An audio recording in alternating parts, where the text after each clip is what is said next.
नमस्कार दोस्तों, मैं हूं अभिनव सिंह और आप सभी का बहुत बहुत स्वागत है एसएससी यान पे।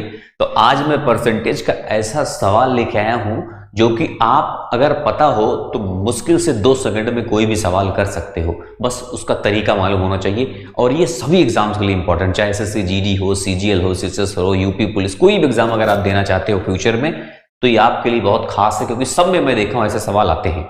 ठीक है, तो देखो कैसे।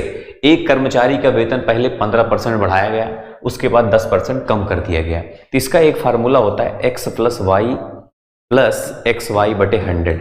ये वाला फार्मूला आप सबको मालूम होना चाहिए भाई। अगर आप कंपटीशन का एग्जाम देने जा रहे हो तो ये फार्मूला नोट कर लेना। जब घटे और बढ़े, अभी देखते चलो कई तरीके के सवाल मिलेंगे। तो इसमें क्या हुआ, 15% पहले बढ़ा तो बढ़ा वाला प्लस में लिखना 15 और -10, क्योंकि ये घटा तो -10 लिख देंगे। और यहाँ पे प्लस एक्स वाई मतलब 15 गुणे -10, क्योंकि घटा है तो माइनस करना मत भूलना, बटे 100। तो ये 15 10 में 150 हो जाएगा और ये 15 में से 10 घटाओगे तो 5 हो जाएगा। 5 ये माइनस हो जाएगा भाई 150। देखो ये माइनस है तो 15 10 में 150 माइनस 150 बटे 100। तो बटे 100 का मतलब यहाँ पे पॉइंट हो जाएगा, ये कट जाएगा, है कि नहीं, 2 अंकों पे पॉइंट हो जाएगा। तो 5 माइनस 1.5 कितना होता है, 3.5, 3.5 आ जाएगा।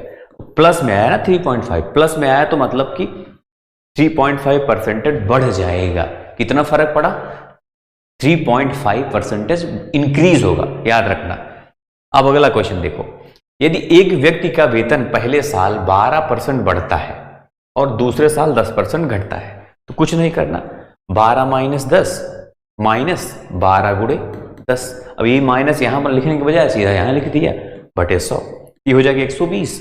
120 को हम 1.20 लिख सकते हैं कि नहीं भाई, 10 से कट जाएगा कि नहीं, यहाँ पे पॉइंट और यहाँ पे पॉइंट, तो 12 मतलब ये बन जाएगा और ये 2 बन जाएगा। 2 माइनस 1.2, तो 2 माइनस 1.2 0.8 लिख देंगे बस। तो 0.8 प्लस में आ रहा है, तो प्लस में आ रहा है, इसका मतलब कि प्लस 0.8% इंक्रीज होगा। इंक्रीज होगा, डिक्रीज हो तो माइनस आए तो डिक्रीज होगा, घट जाएगा, अगर बढ़ेगा तो बढ़ जाएगा। समझे कि नहीं बात, यही किया 12 माइनस 10 माइनस 12 गुणे 10 बटे 100, तो आ जाएगा 2 माइनस 1.2, है ना।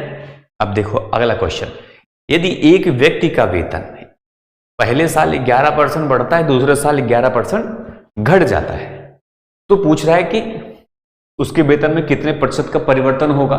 तो उतना ही बढ़े उतना ही घटे, ध्यान रखना, जब उतना ही बढ़े उतना ही घटे तो कुछ नहीं करना, 11 गुणे 11 बटे 100 कर दो बस। क्यों, क्योंकि जो हम x प्लस वाई करते थे पहले यहाँ पे, तो 11 माइनस 11 तो कोई फर्क पड़ेगा, यहाँ तो 0 आ जाएगा ना, इसलिए इसको हम लिखते ही नहीं है, सीधा 11 गुणे 11 कर देते हैं, है ना। जैसे इसमें ये जो 12 माइनस 10 लिख रहे थे, अगर यहाँ पे 11 माइनस 11 लिखोगे तो 0 आ जाएगा, तो उसका कोई फर्क नहीं पड़ेगा, है ना, इसलिए उसको लिखो ही मत। जब उतना ही बढ़े और उतना ही घटे तो कुछ नहीं करना, 11 गुणे 11 बटे 100, तो आ जाएगा क्या, ये 121 बटे 100।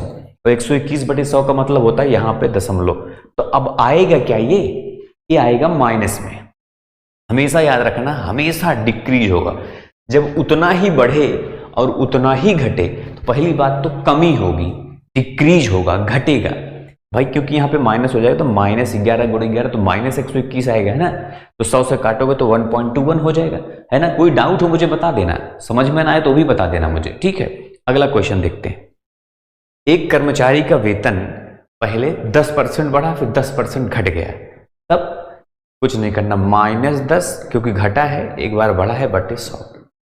10 दहाई 100 बटे 100 हो जाएगा कि नहीं, है ना, क्योंकि बराबर घटा बराबर बढ़ा, उतना ही बढ़ा उतना ही घटा। जब उतना ही बढ़े उतना ही घटे तो हम अलग से नहीं लिखेंगे भाई, 10 माइनस 10 लिखने की जरूरत नहीं है, क्योंकि इसका कुछ फर्क आएगा नहीं, डायरेक्ट हम लिख देंगे। तो 100 बटे 100 का 1 आएगा, -1 आएगा, मतलब कि 1% घट गया, 1% घट गया, ठीक है।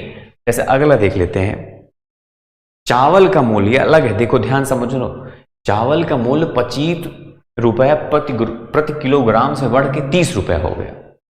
पहले 25 था, अभी 30 हो गया। तो कह रहा है कि खर्च को समान बनाए रखने के लिए खपत को कितने प्रतिशत कम किया जाना चाहिए। देखो ये पूछना क्या चाह रहा है ये समझ लो। ये सवाल इतना पॉपुलर है, कोई ऐसा एग्जाम नहीं होगा जिसमें ये सवाल पूछा नहीं गया होगा। बस चावल की जगह पर चीनी लिख देते हैं, चीनी की जगह पर कुछ और लिख देंगे, यही सवाल आता है, चाय पत्ती लिख देंगे, लेकिन ये सवाल बहुत पूछते हैं। इसका मतलब ये हुआ कि पहले मान लो 25 रुपए किलो चावल था, अब हम कोई है, हम लोग खरीदने गए, हम लोग को यही मालूम है कि 25 ही में है। अब वहां गए तो 30 में हो गया है, दुकानदार बोला कि अब तो 30 रुपए किलो हो गया, लेकिन आपके पास सिर्फ 25 रुपए है, तो खरीदना उतने में ही है, 25 में ही। तो 30 का चावल, जो 30 रुपए किलो चावल है, उसको जब 25 रुपए में खरीदोगे तो कितना कम देगा वो? 5 रुपए का कम दे देगा। तो वही कह रहा है कि अगर खर्च को समान बनाए रखने के लिए, समान का मतलब खर्च इतना ही रहेगा, तो खपत कितना प्रतिशत कम होगा? तो 5 रुपए कम होगा, कितने में से? 30 में से। तो 5 30 का कितना प्रतिशत, यह निकाल लेना बस। 5 छंगे 30, 100/6 आ जाएगा। 5 छंगे 30 हो जाएगा, 100/6। 100/6 को हम 50/3 भी लिख सकते हैं। अब 50/3 को साढ़े कितना होगा? 50/3 कहीं लिखा है? 16 3 48, ये है भाई, 3 16 हो जाएगा, 16 सही 2/3 हो जाएगा, नहीं 16 3 48 तो 50। ये हो जाएगा आपका, इतना प्रतिशत उसको कम मिलेगा चावल अगर वो 25 रुपए में ही खरीदेगा। तो एक वस्तु कीमत 25% घट जाती है। अब ये जो पिछला सवाल ही बताया, इसको हल्के में मत लेना, सब परीक्षा में पूछते हैं।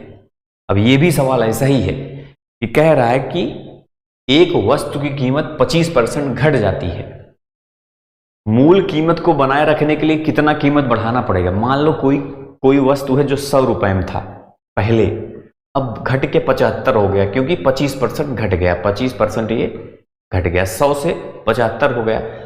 फिर से इसको 100 बनाना है, यही वाला फिर से बनाना है इसको 100। कितना बढ़ाना पड़ेगा? 25 बढ़ाना पड़ेगा। 25% नहीं, परसेंट अलग होता है। 75 में 25 जोड़ोगे तभी तो 100 बनेगा। तो यही निकालना है हमको कि 25 75 का कितना प्रतिशत है। यही तो कह रहा है ना कि पहले 25% घट गया, फिर से उसको मूल कीमत बनाना है तो कितना बढ़ाना पड़ेगा? तो 25 बढ़ाना पड़ेगा। कितने में से?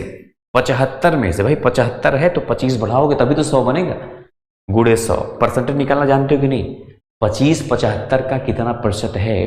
जैसे इसमें हमने निकाला कि 5 30 का कितना प्रतिशत है, तो 5 ऊपर कर दिया, 30 नीचे कर दिया, गुणे 100 कर दिया। सेम उसी तरह से इसमें भी 25 75 का कितना प्रतिशत है, 25 ऊपर कर दिया, 75 नीचे कर दिया, 100 गुणे। तो 25 3 75, 100/3 आ जाएगा। और 100/3 का मतलब होता है 33। 100/3 सीधा लिखा है यहाँ पे, यही उत्तर मारो। क्या करना है अपने को, है ना? जब लिखा है तो क्या करना है, ये देखो।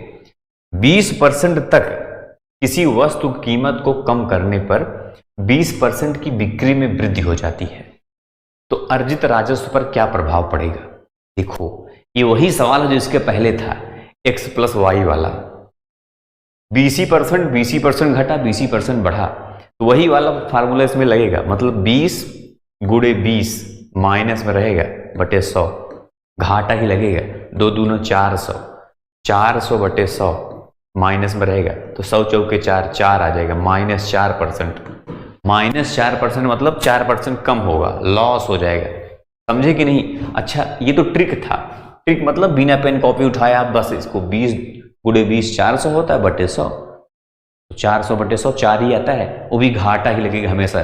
जब बराबर बढ़े और बराबर घटे तो याद रखना घाटा ही लगेगा, और वो भी दोनों गुणा करके 100 से भाग दे देना। ये तो ट्रिक हो गया, बिना पेन कॉपी उठाए कर सकते हो आप। लेकिन थोड़ा समझाऊं आपको। मान लो कोई सी वस्तु की कीमत 100 रुपया थी, अभी 80 हो गया। ये तो कह रहा है 20% की वस्तु कीमत कम करने पर। और 100 रुपए थी तो 100, मान लो पंखा था, 100 रुपए का पंखा 80 में हो गया, और 100 पंखा बिकता था पहले, तो कितना राजस्व में कितना मिलता था? 100 रुपए में 100 पंखा बिका तो 10,000 रुपए मिलता था। एक उदाहरण बता रहा हूं ऐसे, है ना? 100 रुपए में 100 पंखा बिकता था तो 10,000 रुपए मिलता था। अभी पंखे की कीमत तो 80 हो गई है, लेकिन बिकने का कह रहा है 120 बिकने लगा है, 20% बढ़ गया बिक्री भी।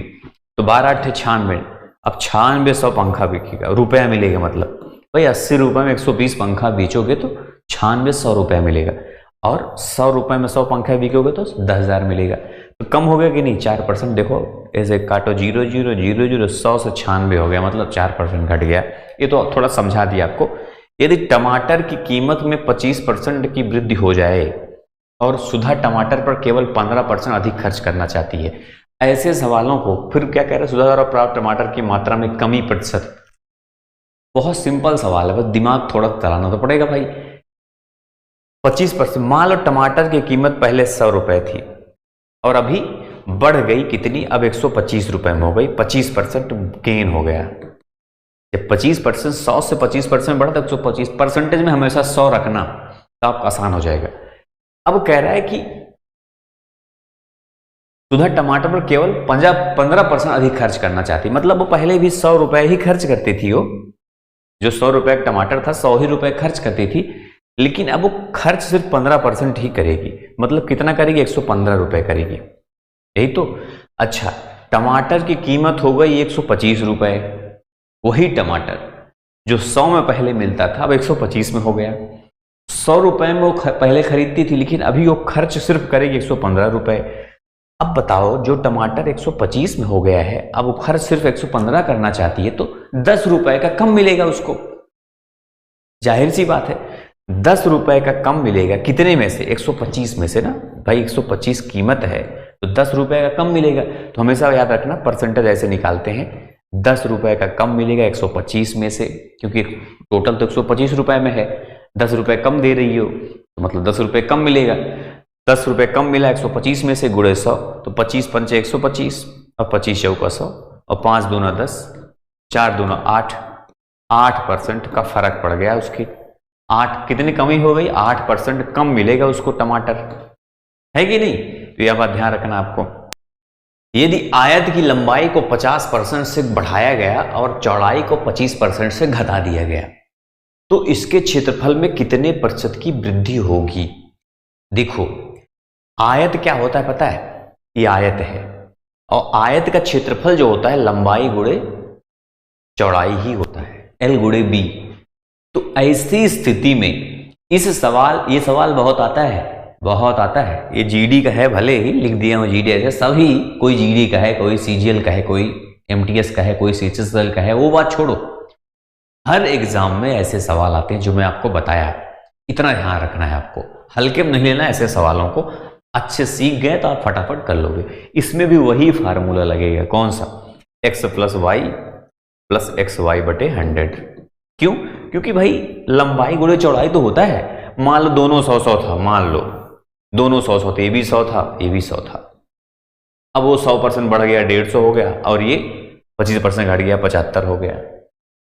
तो इसमें देखो वही फार्मूला कैसे लगाना है, 50% पहले बढ़ा, फिर 25% घटा, फिर 50 गुणे 25 माइनस कर दो, क्योंकि एक तो माइनस तो होगा ही। 50 में से 25 घटाओगे तो 25 बन जाएगा, माइनस। अब इसको चाहो तो 50 दूना यहाँ पे काट भी दो, 2 नीचे आएगा, 25/2 माइनस 25/2, और 25/2 को कहते हैं 12.5। तो 25 माइनस 12.5 मतलब 12.5, यही तो होगा, बराबर आ जाएगा 12.5। प्लस में आएगा, क्योंकि प्लस में आएगा, क्योंकि 25 प्लस में है, ये माइनस में है। अरे 25/2 का मतलब 25 का आधा, 25 का आधा कितना होता है, 12.5। तो 25 में 12.5 घटाओगे तो 12.5 ही बचेगा, तो 12.5 आपका क्या हो जाएगा, उत्तर हो जाएगा। भाई इतना फर्क पड़ेगा इसमें, ठीक है। तो ऐसे सवाल भर भर के आएंगे एग्जाम में, तो ऐसे बस कुछ नहीं करना, ऐसा पूछा तुरंत 50 माइनस 25, 50 गुणे 25 माइनस में यहां लगाना है आपको। एक शॉपिंग मॉल में किसी वस्तु की लागत में 10% की वृद्धि हुई और फिर इसे 10% कम कर दिया गया, कुल प्रतिशत वृद्धि या कमी कितनी होगी, ये आप लोग बताओगे। जल्दी से कमेंट्स में बताओ तुरंत, ये नहीं। अब इसमें आपको पेन कॉपी नहीं उठाना है, अगर इतनी देर समझ गए हैं पेन कॉपी नहीं उठाओगे, तुरंत खट खट कर टाइप करना है आपको उत्तर, बस, है ना।